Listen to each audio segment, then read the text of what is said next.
Hey everyone, Luke Dog here, and welcome back to Mass Effect. We are now on the Citadel. It's pretty nice.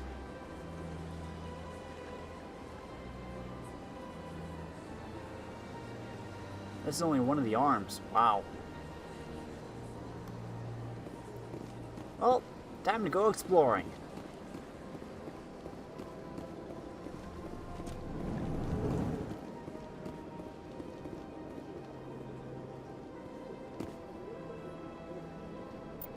Map.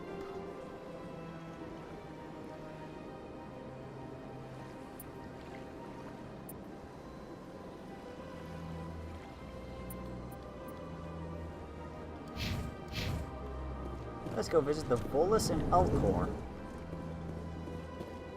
I understand what you're saying, but these allegations are very serious. I can't just... This is serious. My reputation is at stake. I spoke with the consort in confidence, and her alone, and she betrayed that confidence. All right. I will look into it for you. In the meantime, do not do anything rash.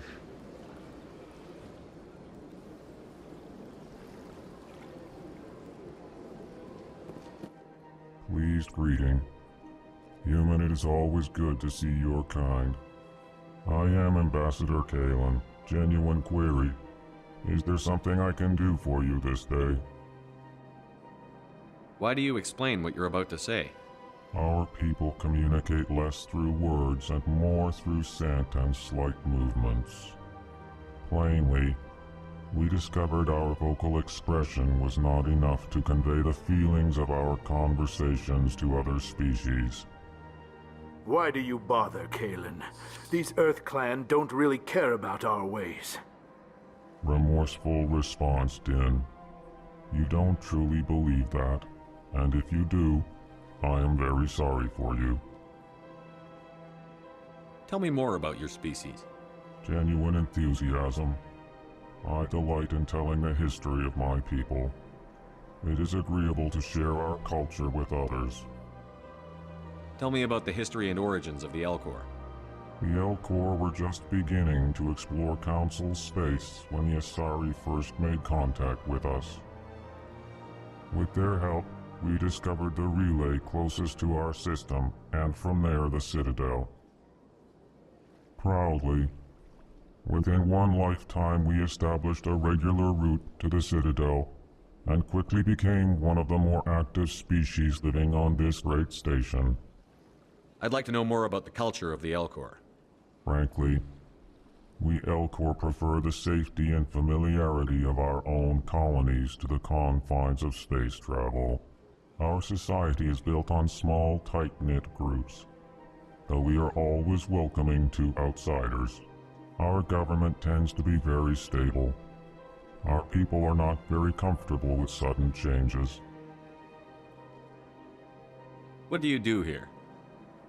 Modestly, I work to bring the problems and the requests of the Elcor groups to the attention of the Council. Ha! They only give us these positions to keep us quiet. The Council doesn't care about our races. Chastising rebuke.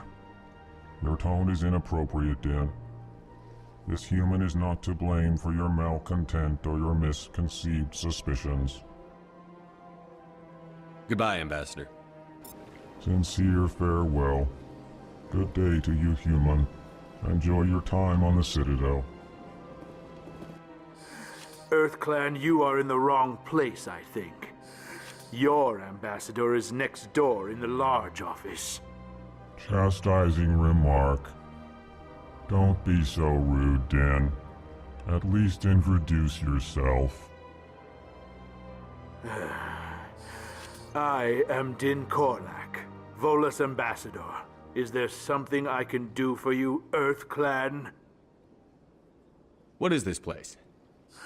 You are in the embassy for the Volus and the Elcor. Your ambassador is next door, in his own office. In this shared space, I aid my fellow Volus when I'm not being interrupted. I'd like to know more about the Volus. I'm sure our history and culture would bore you, Earth Clan. Actually, I would like to know more about your history. My people came to the Citadel shortly after the Asari and Solarians had discovered it. We were instrumental in establishing a standardized galactic economy. However, despite our long association with the Citadel and our many contributions to galactic society, we still do not hold a seat on the Council. Tell me about Volus culture. We are tribal by nature, but our ways are not violent. We barter and trade our lands and tribe members in order to increase status. Larger tribes often engulf smaller ones and eventually split again. Our society is very malleable, and our government is always shifting and changing. Since we're not physically adept, we trade our services for protection. What is it you do here? I look out for the best interests of the Volus people. No easy task considering how often we are overlooked by the Council. Chastising rebuke, Den. The Council favors your species greatly. You are naive. The Earth Clan will be invited to the Council long before our species will. Why aren't the Volus or Elcor part of the Council? All species must prove themselves before they join the Council. All but the Earth Clans, it would seem. Dismissive. Ignore the Volus ambassador, human. He is incorrect in his assessment. Really? How long have we been waiting? How long do you think we'll continue to wait? Bah, this talk is wasted on the humans. You seem to have a bit of a chip on your shoulder, Din. You humans are new to the Citadel, and yet the Council has granted you great favor. Chastising rebuke, Din. Your species has always been granted many concessions. Volus territory has expanded tenfold since coming to the Citadel. Details. We still have no real say in the decisions that affect Citadel space. Goodbye, Ambassador. Yes, yes. Good day, Earth Clan. Hello there, human. Sincere apology, but I am here on business and cannot be distracted right now. You seem distressed. Is there something I can do to help? Alarmed response. You overheard that, did you? This is all going so wrong, and it is the Asari consort's fault. She's the one who started all this. What did this Asari do to get you so upset? I cannot speak more about this problem. It is too sensitive. Suffice it to say, she has compromised my authority as a diplomat. Where can I find this Asari consort? She is across the bridge from here. Her offices are easy enough to spot. Good day, human. Okay. Codex. Let's see what we got. The Elcor are a Citadel species native to the high-gravity world Dakuna. They are massive creatures, standing on 4 muscular legs for increased stability. Elcor moves slowly, an evolved response to an environment where a fall can be lethal. This has colored their psychology, making them deliberate and conservative. Elcor's speech is ponderous and monotone. Among themselves, scent, slight movements, and sub-vocalized infrasound convey shades of meaning that make a human smile seem as subtle as a fireworks display. Since their subtlety can lead to misunderstandings with other species, the Elcor often go out of their way to clarify when they are being sarcastic, amused, or angry. Dakuna's high gravity impedes mountain formation, Most of the world consists of flat, open plains, which prehistoric Elcor wandered across in small family bands. Modern Elcor still prefer open sky, and can become restless and uncomfortable on long starship journeys. The Volus are a member species of the Citadel with their own embassy, but they are also a client race of the Turians. Centuries ago, they were voluntarily absorbed into the hierarchy, effectively trading their mercantile prowess for Turian military protection. Erun, their homeworld, lies far beyond the normal life zone of its star. However, the world has a high-pressure greenhouse atmosphere that traps enough heat to support an ammonia-based biochemistry. As a result, the Volus must wear pressure suits and breathers when dealing with other species, as conventional nitrogen-oxygen air mixtures are poisonous to them, and in the low-pressure atmospheres tolerable to most species, their flesh will actually split open. Volus culture is tribal, bartering lands and even people to gain status. This culture of exchange inclines them to economic pursuits. It was the Volus who authored the Unified Banking Act, and they continue to monitor and balance the Citadel economy. Interesting. Volus in the Elcor. Let's see what other places we got.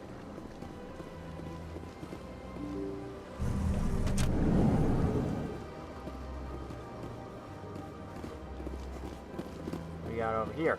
Nothing? Okay.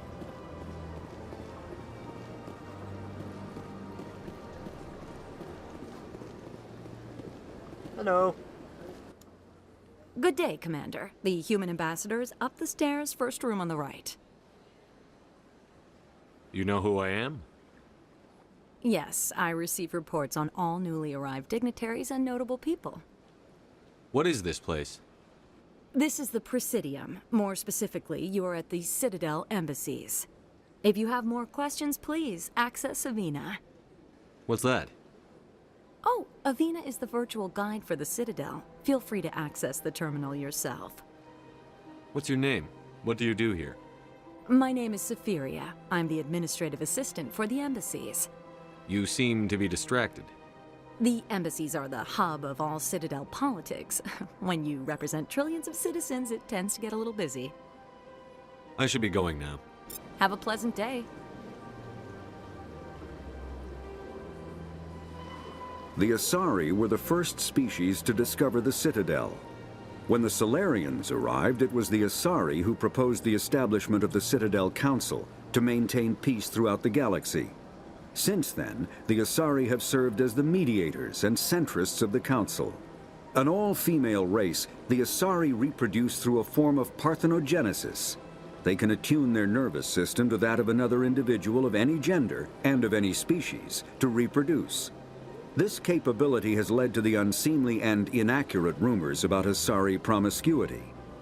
Asari can live for over 1,000 years, passing through 3 stages of life. In the maiden stage, they wander restlessly, seeking new knowledge and experience. When the matron stage begins, they meld with interesting partners to produce their offspring. This ends when they reach the matriarch stage, where they assume the roles of leaders and counselors.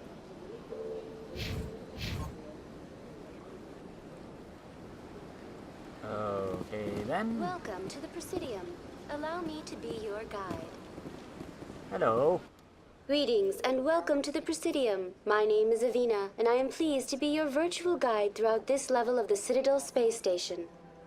What does that mean? I am a fully interactive virtual intelligence, programmed to provide spontaneous guidance at predetermined locations of interest throughout this level of the Citadel.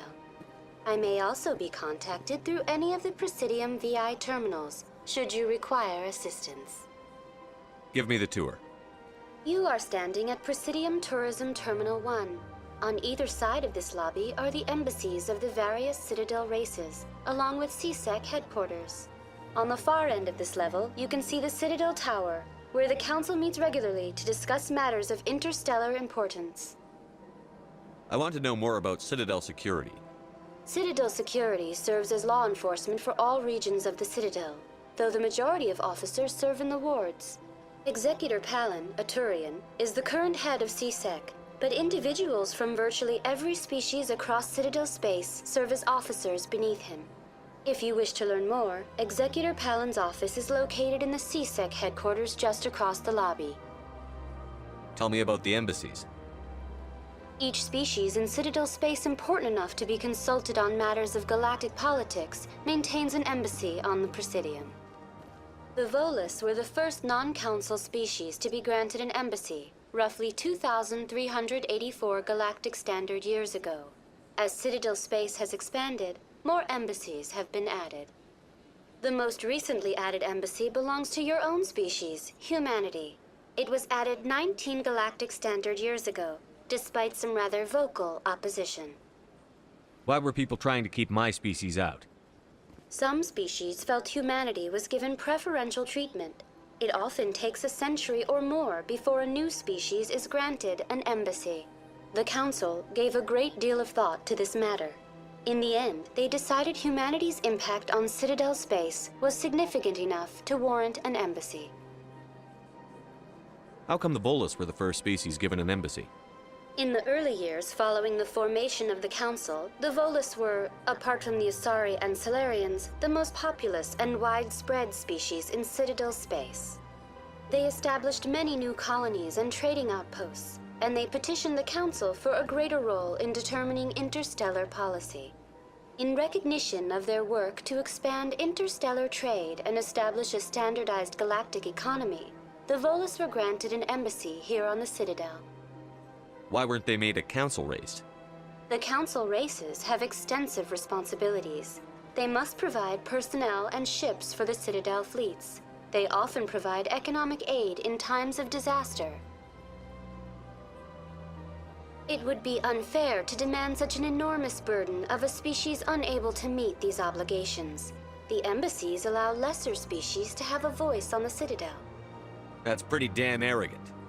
I apologize if my personality has offended you. Please submit all formal complaints in writing to the Citadel Tourist and Visitor Board. Do you know anything about specters? The term Spectre is derived from the branch of Special Tactics and Reconnaissance. Each Spectre agent is handpicked by the Council. Their primary role is preserving galactic stability and resolving volatile situations that cannot be handled through normal political channels. In this role, they are granted extraterritorial rights and jurisdictions. Spectres answer to no law or authority except the Council itself. What can you tell me about the Citadel Council? Originally, the Council consisted of representatives from the Asari and Salarians, the two dominant species in Citadel space. Roughly 1,304 galactic standard years ago, Turians were invited to join the Council in recognition of the role they played during the Krogan Rebellion. Since then, the three Council races have worked together to ensure the peaceful coexistence of the galactic community, while preserving individual autonomy for each species. It can't be as simple as that. There must be problems somewhere in the system. I am not programmed to make that kind of qualified judgment. My code is limited to information and simple interaction simulations. Goodbye. Goodbye, and thank you for using Avena.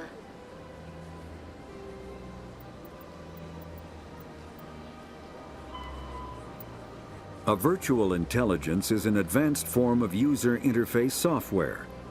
VIs use a variety of methods to simulate natural conversation, including an audio interface and an avatar personality to interact with. Although a VI can provide a convincing emulation of sentience, they are not self-aware, nor can they learn or take independent action. VIs are used as operating systems on commercial and home computers. Minimal VI agents are also available. Agents are compact and specialized. Some serve as personal secretaries, filtering calls and scheduling meetings based on user-defined priorities. Others are advanced search engines, propagating themselves across the extranet to collate user-requested data. Commercial VIs in a variety of stock personalities are available at any software retailer. Boutique firms and hobbyists also build unique VIs to personal specification. Although software emulation of living personalities is illegal, reconstructions of famous historical figures are common. Did we find a VI of Albert Einstein then? Please enjoy your visit to the Citadel. Okay, map. You're right here. Oh, still more in the codec? A massive space station that serves blah blah blah. The Presidium ring. The ring is an enclosed loop of park-like space serving as the connection point for the wards. The interior walls are lined with the embassies of influential species and private residence for the galaxy's elite. The Presidium is full of open-air restaurants, bars, and luxurious meeting areas. Gravity is about 1/3 Earth normal. A holographic sky is projected over the ceiling of the ring. Unlike the 24/7 bustle of the wards, the Presidium maintains a 20-hour day cycle with a 6-hour night where lights are dimmed and the sky goes through a night cycle. Offices and residents are often open to the interior. It is not unusual for embassies to have no exterior wall at all. This does not cause a crime problem due to the heavy CSEC presence and ubiquitous monitoring devices on the Presidium. Thieves are quickly identified and apprehended. The ring is the location of the Citadel's spaceports. Being closer to the center of the spin, there's less motion for a ship to match, and the reduced spin gravity makes handling cargo easier. Hundreds of ships pass through the Citadel every day, and every species with an embassy is granted a private dock. The tower at the center of the ring holds the administration of the Citadel Council. The tower rises over a kilometer from the ring, appearing to thrust forward toward parallel to the ward arms.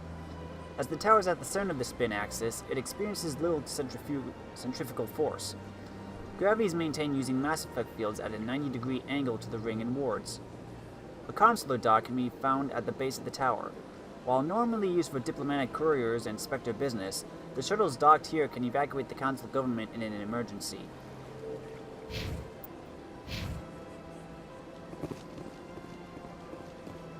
Alright then, let's go this way. What do we got here?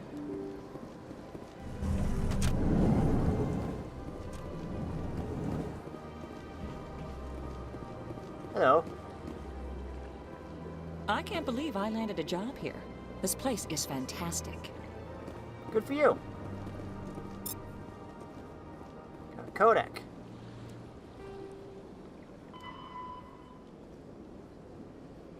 These diplomatic talks occur in the wake of the Krogan rebellions, as a response to the destruction of the conflict and an attempt to distance the Council from the brutal Krogan warfare. The conventions regulate the use of weapons of mass destruction. A WMD causes environmental alteration to a world. A bomb that produces a large crater is not considered a WMD. A bomb that causes a nuclear winter is. Use of WMD is forbidden on garden worlds like Earth, with ecospheres that can readily support a population. If a habitable world is destroyed, it will not be replaced for millions of years. The conventions do not forbid the use of WMD on hostile worlds or in sealed space station environments. Many militaries continue to develop and maintain stockpiles. The conventions graded weapons of mass destruction into tiers of concern. Tier 1 is the greatest threat to galactic peace. Large kinetic impactors, such as asteroid drops or deorbiting space stations. Effectively free and available in any system, in the form of debris left over from planetary accretion. Kinetic impactors are the weapon of choice for terrorists and third galaxy nations. Tier 2. Uncontrolled self-replicating weapons such as nanotechnology, viral or bacteriological organisms, von Neumann devices, and destructive computer viruses. These weapons can lie dormant for millennia, waiting for a careless visitor to carry them on to another world. Tier 3. Large energy burst weapons such as nuclear or antimatter warheads. Tier 4. Alien species deliberately introduced to crowd out native forms necessary for the health of an ecosystem. Ecological tampering can take years to bear fruit, making it difficult to prove.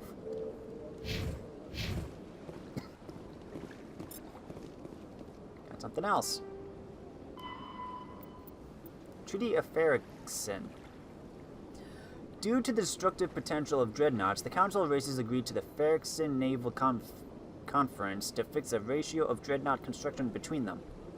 At the top of the pyramid is the peacekeeping Turian fleet.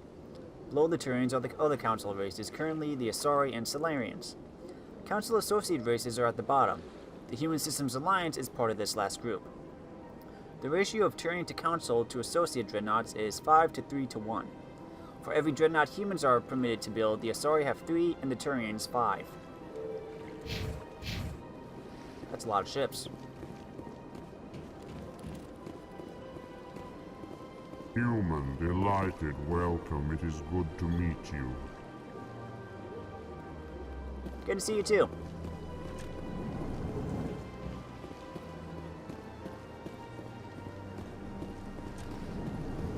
What do we have here? Commander Shepard, I didn't expect to see you here. Did Ambassador Udina send you? Have we met before? No, but I know you well enough. I'm Executor Palin, head of CSEC. It's my job to know when someone like you arrives on the Citadel. Was there something you needed, Commander? I get the feeling you're not too fond of humans. No, I just don't trust your kind. Not yet. You humans are eager to take all the power you can get, and you're being given a lot. If the Council wants to make humanity their new favorite pet, that's their business. But I don't have to like it. What do you know about the Spectres? They're the right hand of the Council, or so they like to be called. More like the underhanded side of the Council. What do you have against the Spectres? I can't abide any organization that considers itself above the law. Especially when it's left up to each individual Spectre to decide when and how to bend the rules. Tell me about CSEC. CSEC provides necessary police and security services throughout the Citadel. We're a civilian government agency, though many of our members have had military training. Of course, as the CSEC representative to the Council, I spend most of my time liaising between the two. Tell me about your investigation into Saren. Sorry, Commander. I don't make a habit of giving out details about ongoing investigations. I'll be going now. Goodbye, Commander.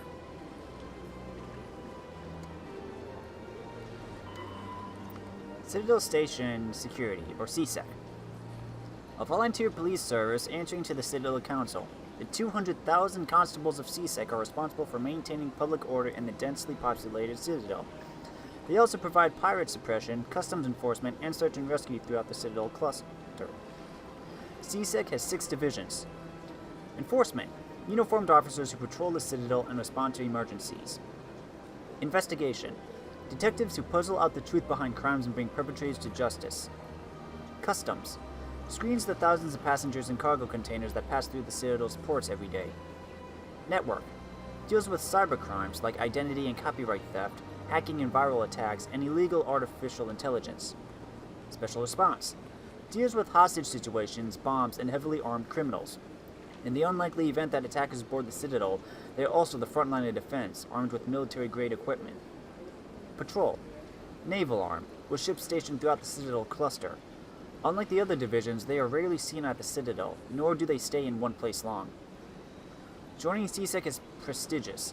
Applications must be sponsored by a Citadel counselor or the ambassador of an associate council race. Generally, applicants have many years of distinguished service in the military or police forces of their nation, but an inexperienced applicant with demonstrated talent will be fairly considered. CSEC and the Spectres are often at odds. Many CSEC members, notably current Executive Venari Palin, believes that allowing Spectres to be above the law is a dangerous practice. The actions of Saren Arcturus lend credence to this position. The Spectres, in turn, are aggravated when CSEC's dedication to procedure and due process hampers their investigations. Good to know. Got anything in your office?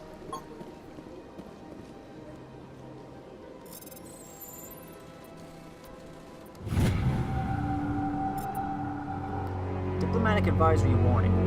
The following message was transmitted from an untraceable account to multiple recipients across the extranet. Further monitoring of the situation is warranted. My fellow biotic, you have been selected to receive this transmission because of our shared plight. Few understand us. Fewer tolerate us. We must stand together. We must build our own new world. Come, join us in the Hawking Eta cluster. Only as one body can we right the wrongs done to our kind.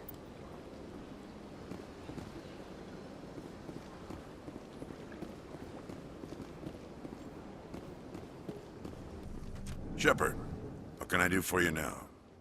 Never mind. I'll be going now. Goodbye, Commander. See you later.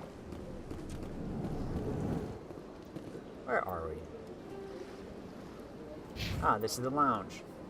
We've got another...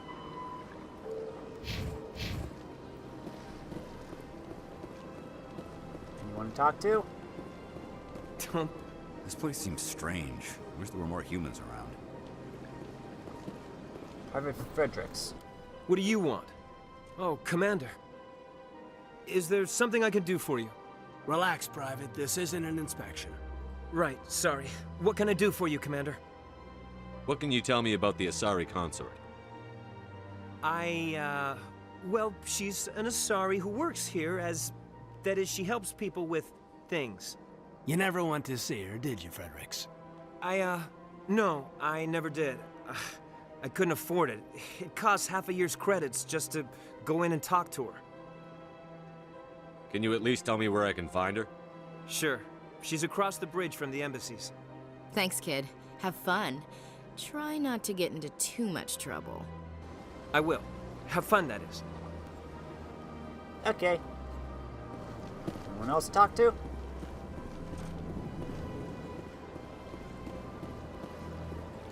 I don't have time to talk now. I'm very busy.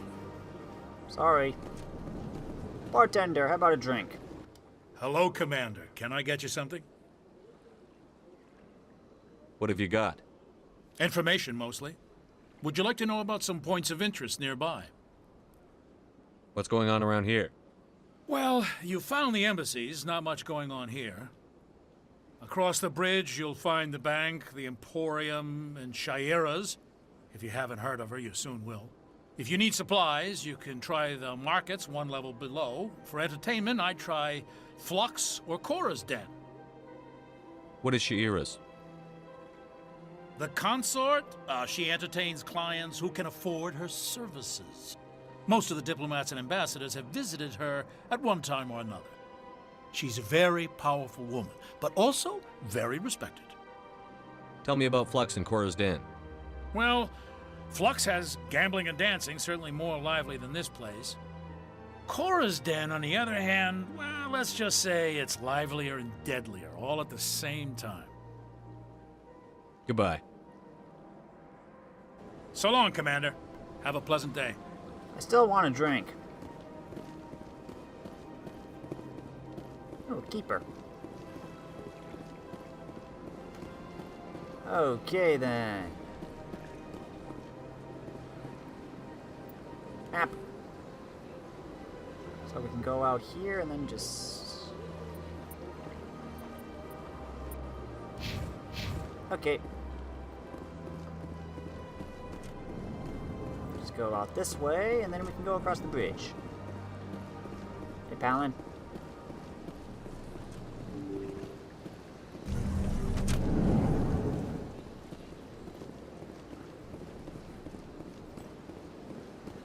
You have a very bright desk.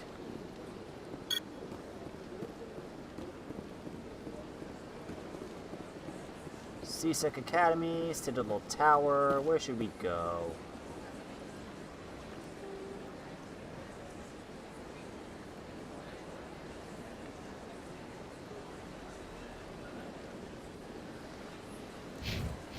Let's go this way.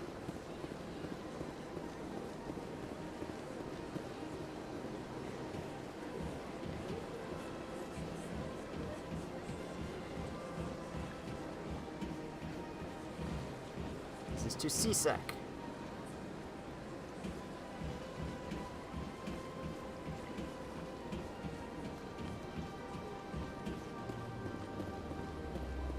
Anyone to talk to?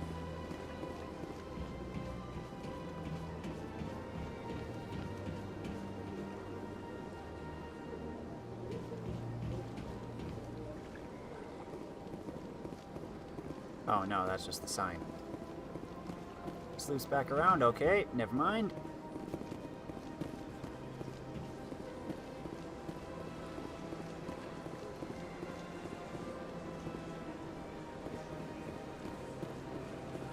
I'm just trying to stick to one area at a time.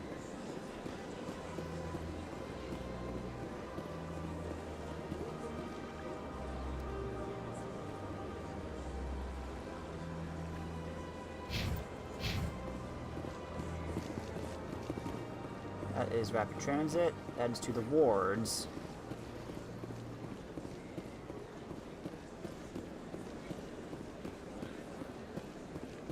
Another keeper over here. Look at that bug thing over there. What's it doing?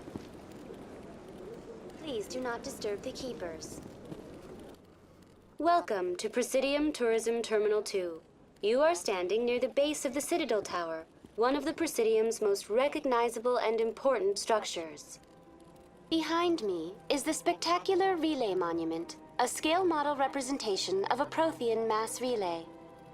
To your left is one of the keepers, the enigmatic caretakers of the Citadel, working on a control panel.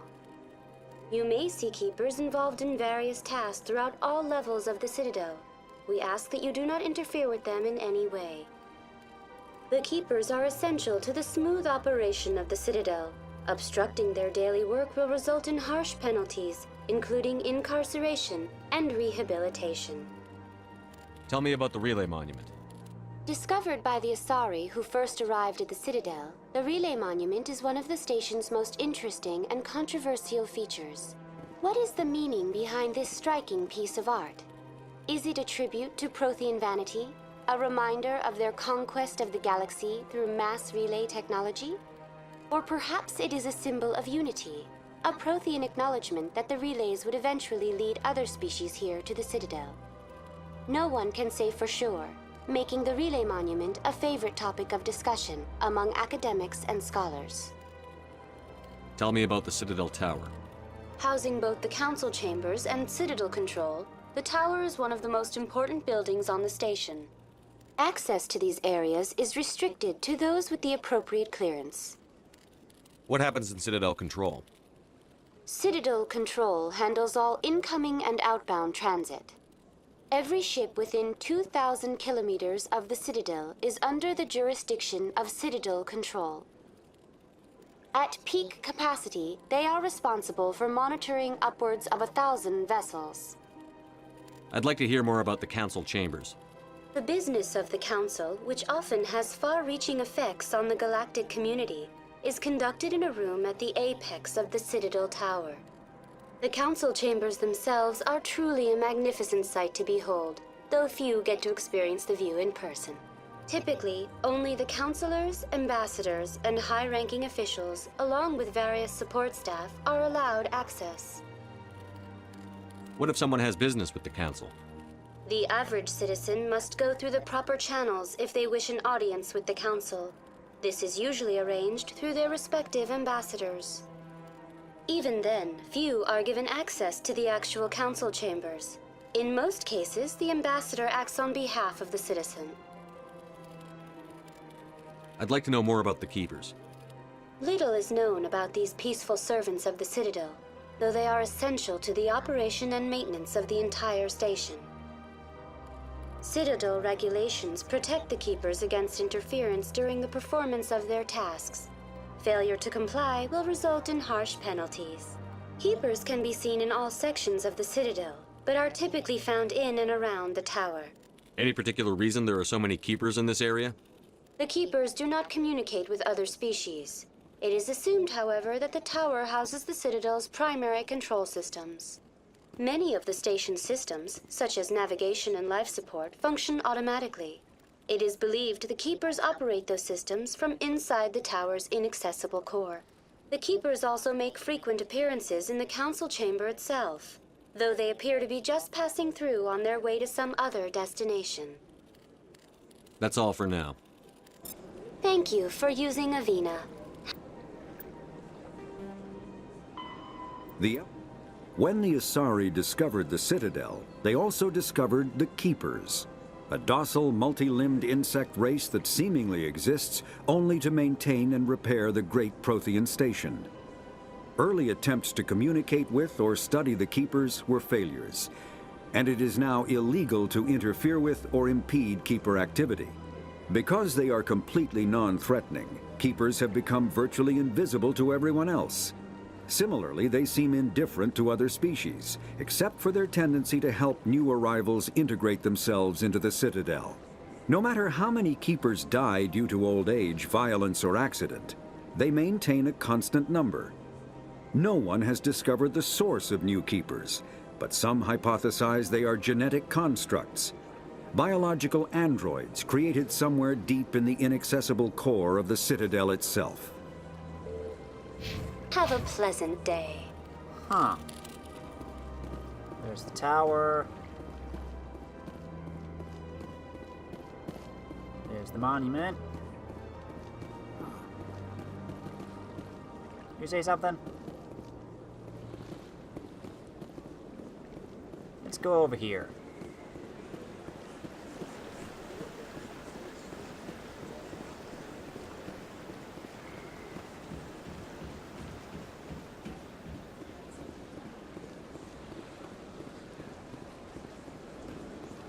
Oh, this just leads back over, okay.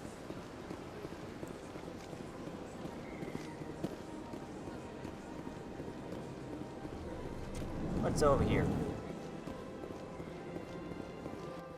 What's this? One of the Earth Clan. Ah, a very famous one, yes? You are the one called Shepard. The tale of how you survived the great tragedy on Akuz is truly remarkable. I am amazed each time I hear it. Please don't remind me. Bad memories. You've got me at a disadvantage here. Forgive me, Earth Clan. My name is Barla Vaughn. My job makes it necessary for me to keep informed. I am a financial advisor to many important clients here on the Citadel. When someone as important as yourself arrives on the station, I take notice. What's it like living here on the Citadel? The station is without a doubt the greatest wonder in the galaxy. It is a technological marvel, but its true splendor goes much deeper than the hull and engines. From the Presidium to the wards, the entire station is a testament to the success of the Council. All the species of Citadel spaced together in a single, strong community. What makes the Presidium so special? It is the political center of Citadel space. 80% of all intelligent species in the known galaxy acknowledge the Council's authority on interstellar matters. But only the most powerful and influential species have embassies here on the Presidium. This level of the station is reserved for the elite, Shepard. People like us. What are the wards like? The cultural heart of the galaxy. They pulse with the lifeblood of millions of citizens from dozens of different species. You never know what you'll find down in the wards, Commander. It's always full of surprises. Fortunately, most of them are pleasant. Tell me more about your job. Galactic finance is incredibly complex. A mix of laws and regulations from dozens of interstellar economies. I'm an expert in how all these economies interact. For a fee, I share my expertise. I also offer premium services for those clients who need someone to conduct business without drawing unwanted attention. Discreet and efficient. That's my motto. Sounds pretty shady. Everything I do falls completely within the bounds of interstellar commerce law. Even so, many of my clients would prefer their transactions remain undisclosed. For example, suppose a Hanar ambassador was petitioning the Council to reduce tariffs on Hanar goods. How would it look if he had money invested in a Hanar exporting company?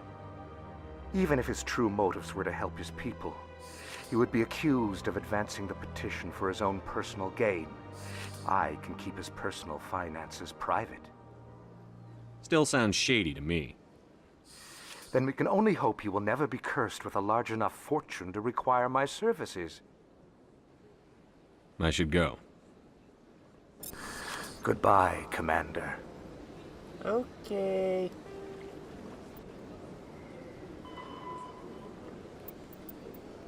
Citadel Station, wards.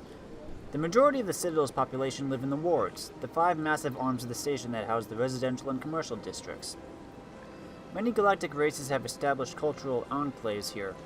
Population density and cost of living are extremely high, akin to Earth cities such as Hong Kong and Singapore. The wards are open-topped, with skyscrapers rising from the superstructure. Towers are sealed against vacuum, as the breathable atmosphere envelope is only maintained to a height of about 7 meters. Wow. The atmosphere is contained by the centrifugal force of rotation in a membrane of dense, colorless sulfur hexafluoride gas, held in place by carefully managed mass effect fields. The view from the wards is spectacular.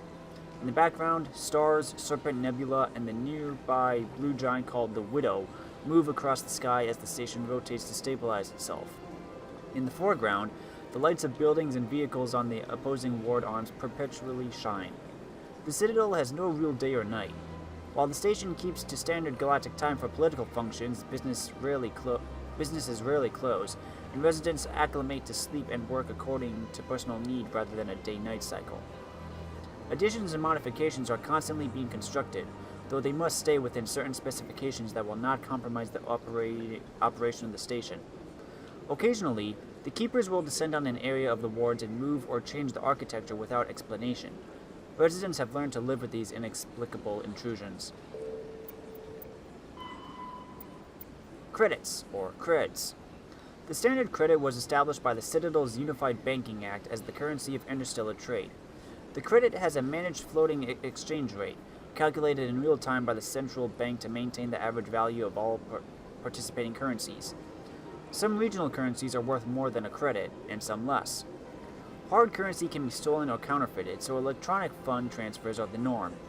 More importantly, physical transactions cannot be easily tracked, making them ideal for tax evasion or the purchase of illegal goods.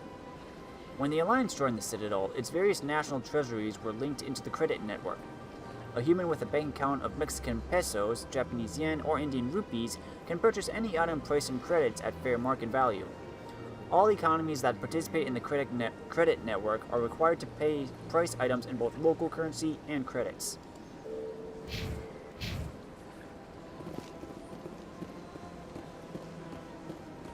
That's interesting. Anything around here? Ah, human. This one is greatly pleased to see you here in my decadent emporium. Huh. Mark Mear's talking to Mark Mear. Who are you? This one's face name is Delaninder, though many in this place simply refer to it as Delan. Please take time to examine the fine goods it has for purchase, all of great worth. What exactly do you sell? Only the finest and most luxurious items that credits can buy. This one is able to procure almost any item the human would desire, for a price, naturally. Why do you refer to yourself as this one and it?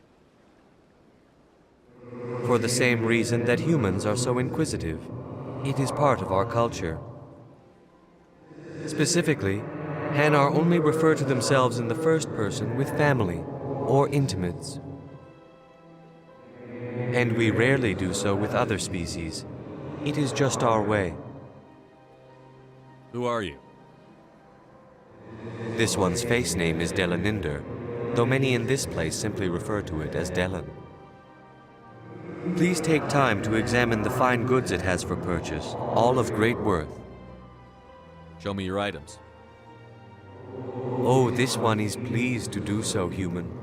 You will not be disappointed. Let's go standard.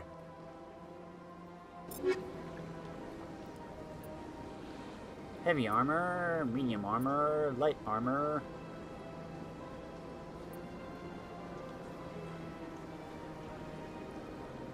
Caden could probably use this.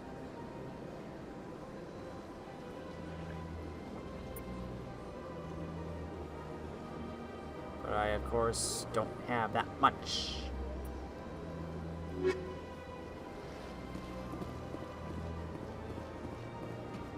What's up this way? There's a keeper.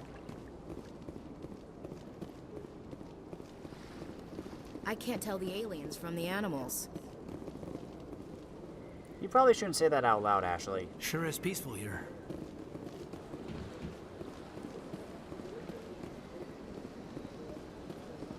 Okay, moving right along.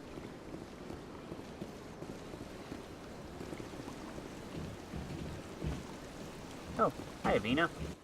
Welcome to Presidium Tourism Terminal 3. Here in the financial district, a number of businesses offer various goods and services to their exclusive clientele. The statue you see before you was commissioned to honor the Krogan soldiers who gave their lives to protect Citadel space during the Rachni Wars. In the aftermath of the Krogan rebellions, several embassies petitioned to have the statue removed. However, this motion was eventually quashed by the Council. Tell me more about the Krogan rebellions.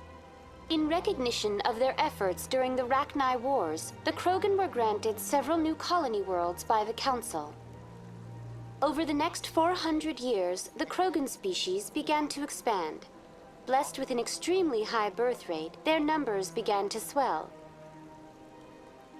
Faced with a critical overpopulation crisis, the Krogan started a violent colonization of nearby worlds inhabited by other Council species.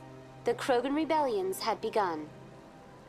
For a full century, the Council and its member species fought to bring the Krogan under control. With the aid of the newly discovered Turian Empire, they were ultimately successful. You needed the Krogan to stop the Rachni. Then you needed the Turians to stop the Krogan. So who's gonna stop the Turians? I am sorry, but that question is beyond my programming parameters. The Turians are members of the Citadel Council. They are not a threat to galactic peace. Why did the Council fight so hard to keep the statue? The Krogan were instrumental in saving the galaxy from the Rachni threat. The Council believed this historical fact should not be forgotten. The Council also hoped that preserving the memorial would improve diplomatic relations with the Krogan and bring about a peaceful resolution to the rebellions. Unfortunately, the Krogan refused to negotiate and only surrendered after their population and homeworlds had been ravaged by the Turians. What were the Rachni Wars? Nearly 2,200 years ago, explorers seeking to expand Citadel space opened up mass relays leading to systems controlled by the Rachni. A highly intelligent and aggressive insect race, the Rachni unleashed a war of conquest against the rest of the galaxy that lasted for nearly 3 centuries. The emergence of the Krogan finally turned the tide in favor of the Citadel species. Krogan forces provided the numbers necessary to halt the Rachni advance and drive them back. The Krogan then pursued their retreating fleets. Able to survive the harsh environments of the Rachni homeworlds, the Krogan hunted their enemy to extinction.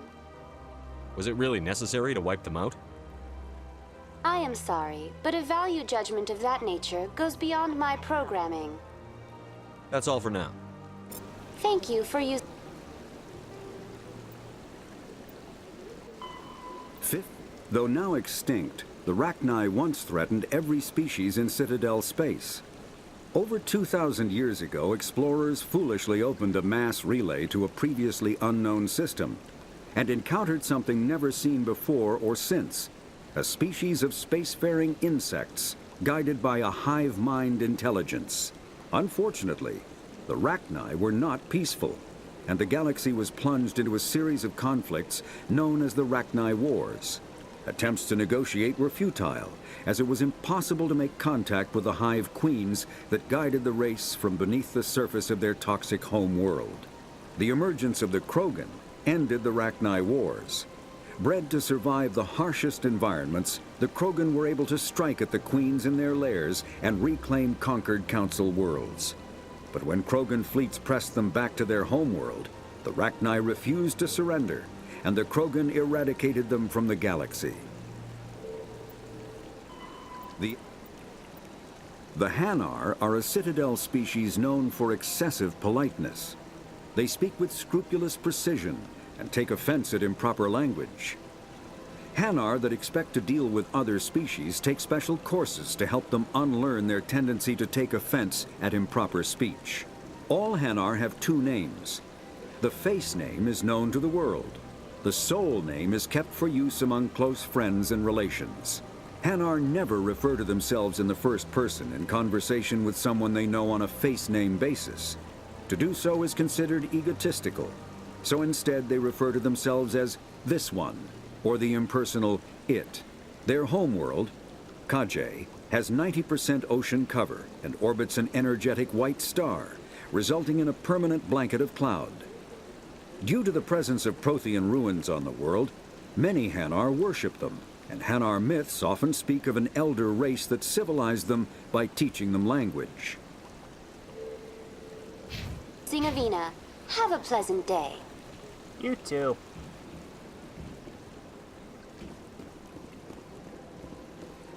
Just looking around. Lots of keepers.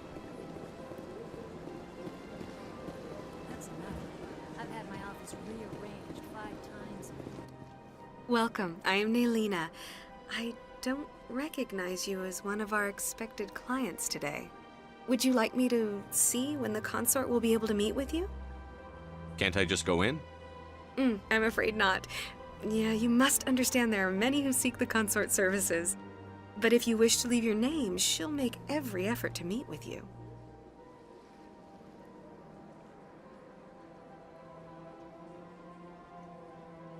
Commander Shepard, with the Alliance Navy. Excellent. You should hear something in 3 or 4 months. Nobody's worth that much of a wait. Well, that's not for me to judge. I have your name and you'll be contacted. Is there anything else? What do you do here, Nelina? I'm one of the consort's acolytes. Many of the people here today will not see the consort, but they expect to be attended to just the same. It's our job to ensure that they leave contented. What exactly do you attend to? Well, each acolyte has her unique abilities. Some soothe with song, others with conversation. As much as possible, we seek to match the needs of our clients to the skills of our acolytes. My specialty is touch. My fingertips can find every tension point in your body and relieve it. What is the consort? What does she do? It's difficult to explain. She's many things to many people, and something different for each. Some seek her for advice, some for entertainment, others still for pleasure. Most of the time, our clients won't realize what they were seeking until after she has provided it for them. You make her sound like some kind of oracle. No, not in the usual sense. She's merely a woman with remarkable compassion and a generous spirit. I suggest you make an appointment and see for yourself. I think I'm done here. Oh, well, I hope you'll return again in the future. We always enjoy seeing new clients. Nelina. Yes, Shaira? Send the commander up to see me. I wish to speak with him. Yes, of course, mistress.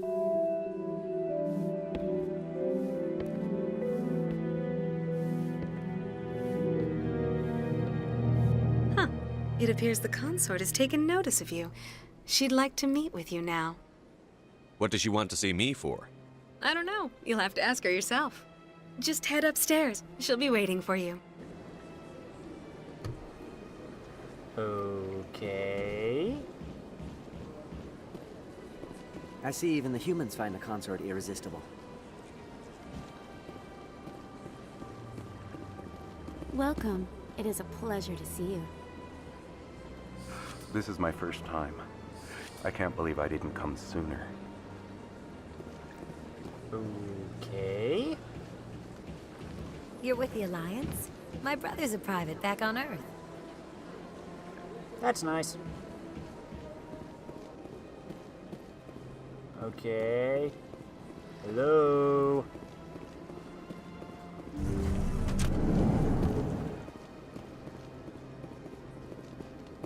Interesting couch bed thing.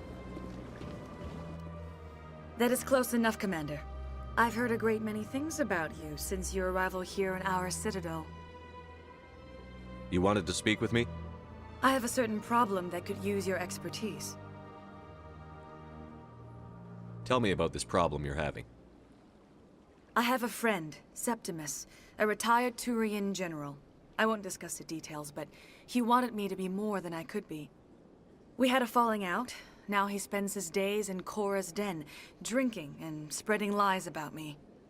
If you would speak to him as a fellow soldier, I believe he will listen to you and let the matter be.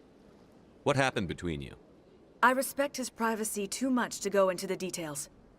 If he wishes to tell you what happened, that is his prerogative. What exactly do you want me to tell him? Appeal to his sense of honor. Remind him of his position as a general. If you can convince him to stop spreading lies about me, I would be very grateful.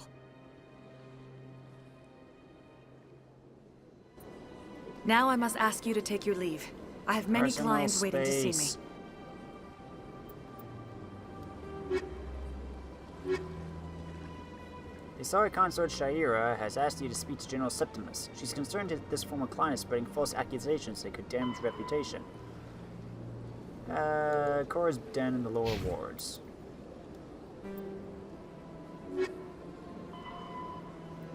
After the Rachni War, the quick-breeding Krogan expanded at the expense of their neighbors. Warlords leveraged their veteran soldiers to seize living space while the Council races were still grateful. Over centuries, the Krogan conquered world after world. There was always just one more needed. When the Council finally demanded withdrawal from the Asari colony of Lucia, Krogan overlord Kredak stormed off the Citadel, daring the Council to take their worlds back. But the Council had taken precautions. The finest STG operators and Asari huntresses had been drafted into a covert observation force, the Office of Special Tactics and Reconnaissance. The Spectres opened the war with crippling strategic strikes. Krogan planets went dark as computer viruses flooded the extranet. Sabotaged antimatter refineries disappeared in blue-white annihilation. Headquarters stations shattered into orbit, clogging debris, rammed by pre-placed suicide freighters. Still, this only delayed the inevitable. The war would have been lost if not for the first contact with the Turians, who responded to Krogan threats with a prompt declaration of war. Being on the far side of Krogan space from the Council, the Turians advanced rapidly into the lightly defended Krogan rear areas. The Krogan responded by dropping space stations and asteroids on Turian colonies. 3 worlds were rendered completely uninhabitable. This was precisely the wrong approach to take with the Turians. Each is first and foremost a public servant, willing to risk his life to protect his comrades. Rather than increasing public war weariness, Krogan tactics stiffened Turian resolve. The arrival of Turian task force saved many worlds from the warlord's marauding fleet, but it took development of the genophage bioweapon to end the war. There were decades of unrest afterwards. Rogue warlords and holdout groups of insurgents refused to surrender or disappeared into the frontier systems to become pirates.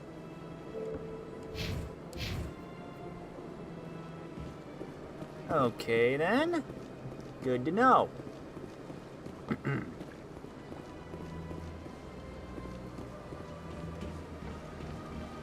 So we gotta stop by Korra's den at some point. I have to admit, I'm a little nervous. That's understandable.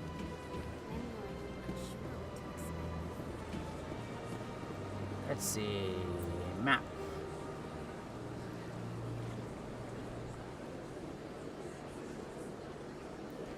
So we got this tower. Wards.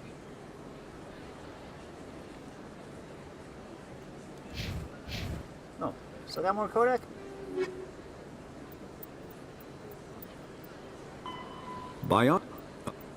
Mass relays are feats of Prothean engineering advanced far beyond the technology of any living species. They are enormous structures scattered throughout the stars and can create corridors of virtually mass-free space, allowing instantaneous transit between locations separated by years or even centuries of travel using conventional FTL drives. Primary mass relays can propel ships thousands of light years, often from one spiral arm of the galaxy to another. However, they have fixed one-to-one connections. A primary relay connects to one other primary relay and nowhere else. Secondary relays can only propel ships across a few hundred light years. However, they are omnidirectional. A secondary relay can send a ship to any other relay within its limited range. There are many dormant primary relays whose corresponding twins have not yet been located. These are left inactive until their partner is charted, as established civilizations are unwilling to blindly open a passage that might connect them to a hostile species. That's a good idea. Okay, let's go over and visit CSEC.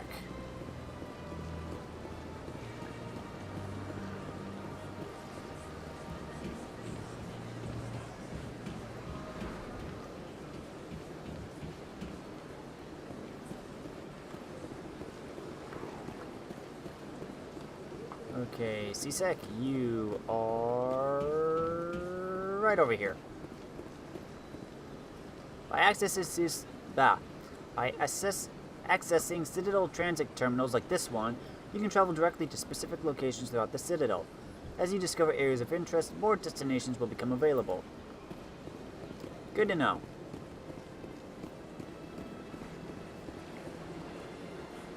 Yeah.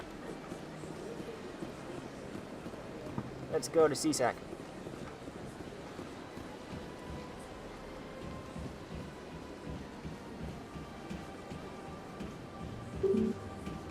Ah, dang it. Fine, let's go talk to the council.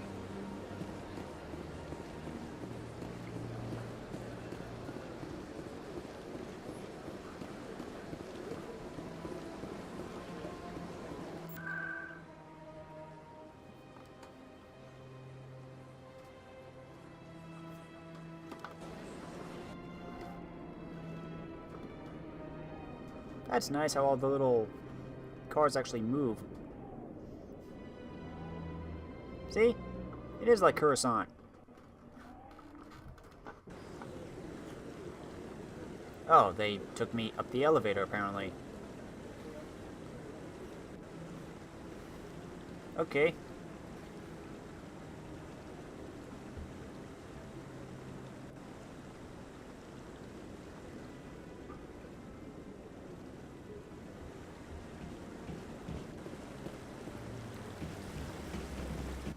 Saren's hiding something. Give me more time. Stall them. Stall the council? Don't be ridiculous. Your investigation is over, Garrus.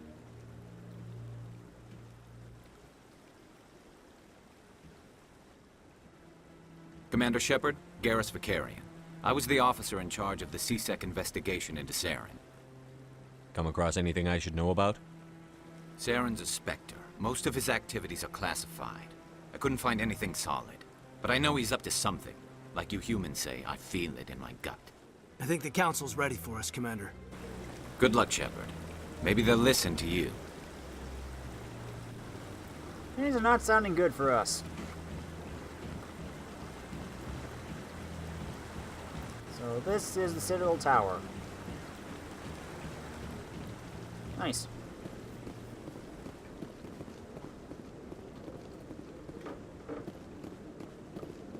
Anyone to talk to? I bet all these staircases aren't just for show. They make for good defensive positions if this place is ever attacked. I like that fountain. It's very soothing. Yeah, fountains are pretty soothing. There's a keeper over there. Don't be ridiculous. The Volus won't be joining the council for years. I'm not so sure. The humans are making a strong push, and you can bet the Volus will be right on their coattails if they succeed. Allowing the humans to join us is a sound strategic move. But the Volus? No. The Hanar are likely to be next, then the Elcor. You may be right, though the Hanar need to lighten up a bit first. You just don't like them because you have trouble understanding them. Dang, the Volus don't have any respect, it seems.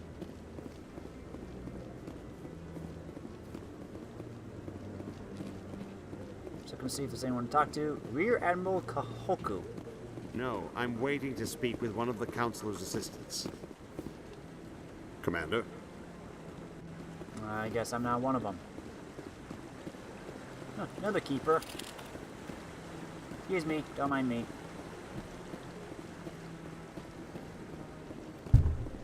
No, I just want to ask a couple of questions.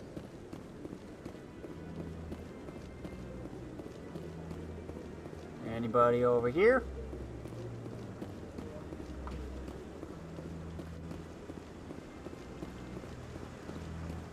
Okay.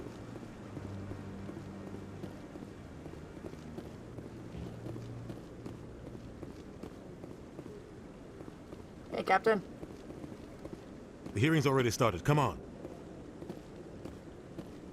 Oops, am I late?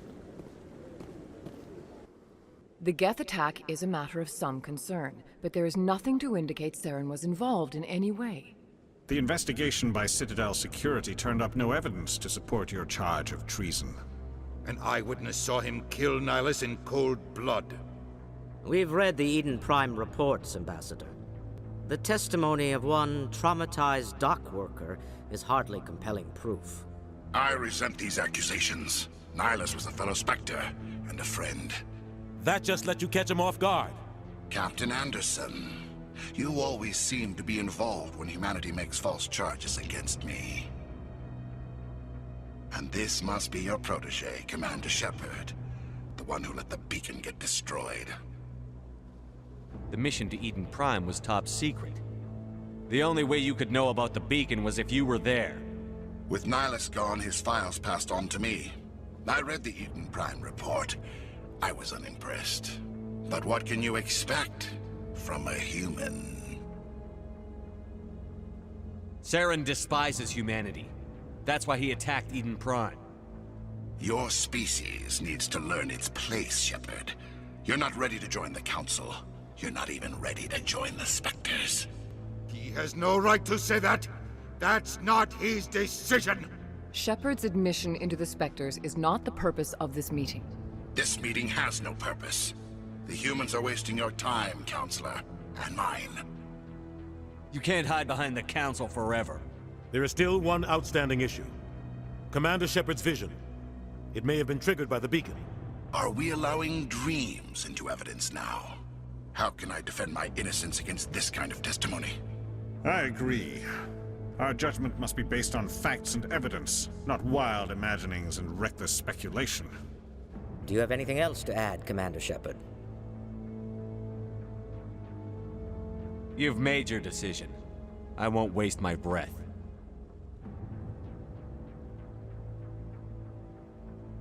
The Council has found no evidence of any connection between Saren and the Geth. Ambassador, your petition to have him disbarred from the Spectres is denied. I'm glad to see justice was served. This meeting is adjourned.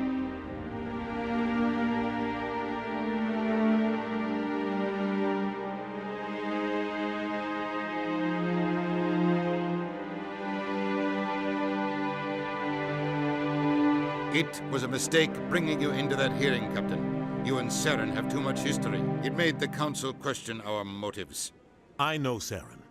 He's working with the Geth for one reason. To exterminate the entire human race. Every colony we have is at risk. Every world we control is in danger. Even Earth isn't safe.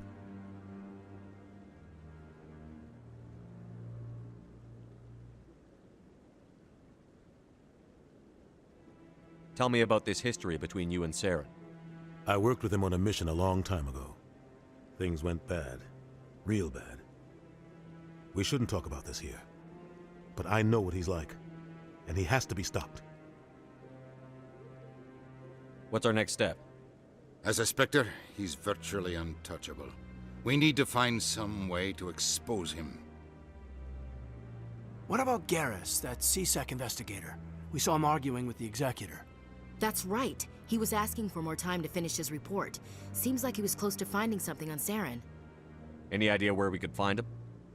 I have a contact in CSEC who can help us track Garrus down. His name is Harkin. Forget it. They suspended Harkin last month, drinking on the job. I won't waste my time with that loser. You won't have to. I don't want the Council using your past history with Saren as an excuse to ignore anything we turn up. Shepard will handle this. You can't just cut Captain Anderson out of this investigation. The ambassador's right. I need to step aside. I need to take care of some business. Captain, meet me in my office later. Harkin's probably getting drunk at Cora's Den. It's a dingy little club in the lower section of the wards. Maybe there's another way to find evidence against Saren. You should talk to Barla Vaughn over in the financial district. Rumor has it he's an agent for the Shadow Broker. The Shadow Broker? An information dealer. Buys and sells secrets to the highest bidder. I've heard Barla Vaughn's one of the top representatives. He might know something about Saren, but his information won't come cheap. Our ambassador doesn't seem to get along with the Council. He's just frustrated. The Council's always preaching that we need to be part of the galactic community. But for them, it's a one-way street. They want us to expand and settle unstable regions like the Skillian Verge and the Attican Traverse. But when we run into trouble, they don't want to help us out. Everyone knows it's only a matter of time until we get a seat on the Council. The ambassador just thinks it should happen sooner rather than later. And I agree. Maybe they'd let us join the Council if we were more willing to cooperate with the other species. Of course they would. If we did everything they told us to, they'd love to have us on the Council. But it wouldn't be much of a deal for us. I understand their side. They don't want us dominating the Council. It's founded on cooperation and alliances. But we have to look out for our own interests, too. You don't think much of Harkin. The guy joined CSEC about 20 years ago. He's been an embarrassment to our species ever since. Roughing up suspects in custody, bribery accusations, alcohol and drug use. The embassy used to step in when he got in trouble. But I guess enough was enough. The guy's a scumbag. He should have been cut loose a long time ago. He was one of the first human CSEC officers. Guess it would have looked bad if he got fired. A lot of backroom deals were worked out over the years to keep him on the force. Politics is a dirty business sometimes, but it looks like his time's run out. We've got enough humans in CSEC now to stop protecting him. I want to know more about the Spectres. They're not your typical government agency. They tend to work alone, behind the scenes. They take care of problems the Council can't. It's not easy preserving peace across an entire galaxy. The Council prefers to use diplomacy and negotiation. But sometimes more extreme measures are needed. How do they decide who becomes a Spectre? You can't just apply to join. There's no training program. Spectres aren't made. They're born. The Council's always looking for exceptional individuals. People who can get the job done, like you. They've been watching you for years. They see something in you. They want you on their side. Nihilus was supposed to give them a final recommendation, but with him gone, things are still up in the air. What's their command structure like? There is no command structure. Each Spectre answers directly to the Council. Sometimes they're sent on specific missions. Other times, they act on their own. They tend to operate outside the law, do whatever it takes to accomplish their goals. The Council just turns a blind eye.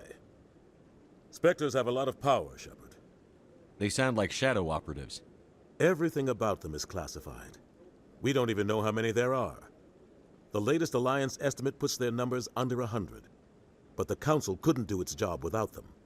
They're the Citadel's top agents, the last line of defense, the final option before open war. The entire galaxy respects and fears them. If a Spectre shows up, you know something big is about to happen. Tell me more about the Shadow Broker. He's a necessary evil of galactic politics. Buying and selling information is a part of the game, and the Shadow Broker just happens to be the best player on the field. Always sells to the highest bidder. Doesn't get involved in politics, doesn't pick sides. A simple system, but it works. He's not a threat to anyone, not directly. He's just a resource we can use, or she is. Or maybe they are. Nobody really knows. Tell me about Barla Vaughn. He specializes in moving large sums of money without leaving a paper trail. A financial genius, doesn't do anything illegal, but he knows all the loopholes. He's got an impressive client list. Ambassadors, diplomats, Spectres. That's probably why the Shadow Broker uses him. You and Saren have a history. What happened? About 20 years ago, I was part of a mission in the Skillian Verge. I was working with Saren to find and remove a known terrorist threat. Saren eliminated his target, but a lot of people died along the way, innocent people. And the official records just covered it all up. But I saw how he operates. No conscience, no hesitation. He'd kill 1,000 innocent civilians to end a war without a second thought. Killing innocents doesn't end wars, it causes them. I know how the world works, Commander. Sometimes you're forced to make unpleasant decisions. But only if there's no other way. Saren doesn't even look for another option. He's twisted, broken. He likes the violence, the killing. And he knows how to cover his tracks. I should go. Good luck, Shepard. I'll be over in the ambassador's office if you need anything else.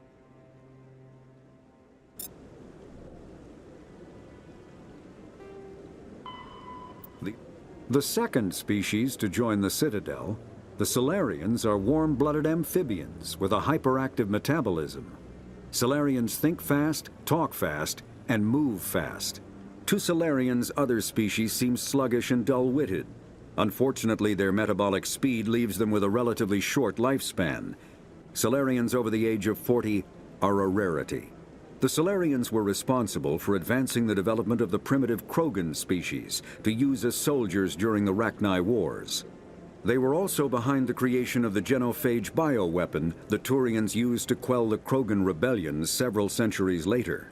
Salarians are known for their observational capability and non-linear thinking. This manifests as an aptitude for research and espionage. They are constantly experimenting and inventing, and it is generally accepted that they always know more than they are letting on.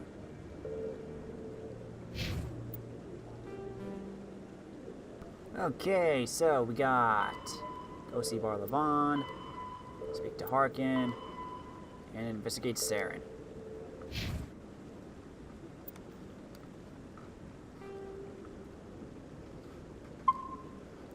We're going to be doing that next time, though. Next up, we're going to explore some more of the Citadel and try and find some hard evidence. Till then, if you liked this video, let me know in the comments. If you really liked it, press that cute little like button. Thanks for watching, everybody. I'm Luke Dog, and I'll see you next time. This is it. The very heart of the Citadel, the pinnacle of galactic power. Kinda makes your head spin if you think about it too much. You sure have to climb a lot of stairs to reach the council.